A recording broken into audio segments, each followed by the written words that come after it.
ഈ കാണുന്നത് വിമാനം കപ്പലിൽ ഇടിച്ചിറങ്ങിയതല്ല, ഇതൊരു ദേവാലയമാണ്.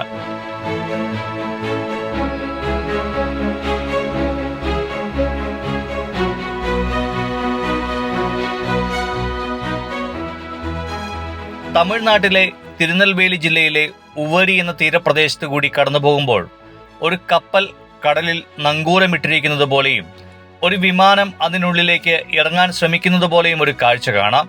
കുറച്ചുകൂടി അടുത്തേക്ക് വരുമ്പോൾ കപ്പലിന് മുകളിലായി ഒരു കുരിശുയർന്നു നിൽക്കുന്നതും കാണാം.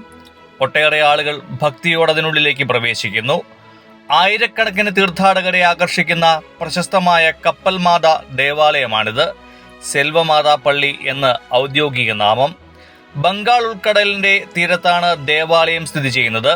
കന്യാകുമാരിയിൽ നിന്ന് 40 കിലോമീറ്ററും തിരുനെൽവേലിയിൽ നിന്ന് 72 കിലോമീറ്റർ ദൂരവുമാണ് ഇവിടേക്കുള്ളത്.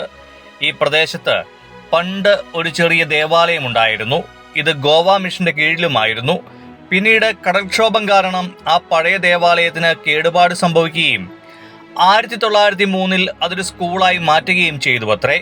എന്നാൽ 1970 ജനുവരി 25 പുതിയ ദേവാലയത്തിന് തറക്കല്ലിട്ടു. 4 വർഷത്തെ പരിശ്രമത്തിന് ശേഷം 1974 പള്ളിയുടെ നിർമ്മാണം പൂർത്തിയായി. ഒരു വലിയ കപ്പലിനുമേൽ വിമാനമിറങ്ങുന്ന ആകൃതിയിലാണ് ദേവാലയം നിർമ്മിച്ചിരിക്കുന്നത്. ദേവാലയത്തിന്റെ തൂണുകളിൽ വിവിധ യൂറോപ്യൻ രാജ്യങ്ങളുടെ പതാകകൾ പെയിന്റ് ചെയ്ത് ചേർത്തിരിക്കുന്നു. ഇതാണ് ഇതിന്റെ ഒരു പ്രത്യേകത. പള്ളിയുടെ ചരിത്രത്തിൽ പ്രാധാന്യമുള്ള ഒരു സംഭവമുണ്ട്. പഴയകാലത്ത് ചെറിയ കുടിലുകൾ മാത്രമായിരുന്നു ഇവിടെ ഉണ്ടായിരുന്നത്. സുരക്ഷയ്ക്ക് വേണ്ടി പെൺകുട്ടികൾ രാത്രിയിൽ കന്യാസ്ത്രീ മഠത്തിൽ പോയി ഉറങ്ങുകയായിരുന്നു പതിവ്. അത്തരമൊരു രാത്രിയിൽ സെൽവമാതാ രൂപത്തിന് ചുറ്റും അതിശക്തമായ പ്രകാശവലയം 1 മണിക്കൂറിലധികം കാണപ്പെട്ടതായി പറയപ്പെടുന്നു.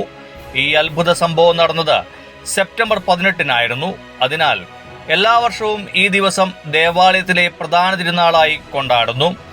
ജാതി മതഭേദമന്യേ ദക്ഷിണേന്ത്യയുടെ വിവിധ ഭാഗങ്ങളിൽ നിന്ന് ഭക്തർ ഇവിടെ എത്താറുണ്ട്. മാതാവിനോട് പ്രാർത്ഥിച്ചാൽ ആഗ്രഹങ്ങൾ സഫലമാകുമെന്നാണ് വിശ്വാസം. അന്ന് മാതാവിന്റെ തിരുസ്വരൂപം വഹിച്ചുകൊണ്ടുള്ള വലിയ പ്രദക്ഷിണവും നടക്കാറുണ്ട്. എല്ലാ ദിവസവും രാവിലെ 6 മുതൽ വൈകുന്നേരം 7 വരെയാണ് പള്ളി സന്ദർശകർക്കായി തുറന്നിരിക്കുന്നത്.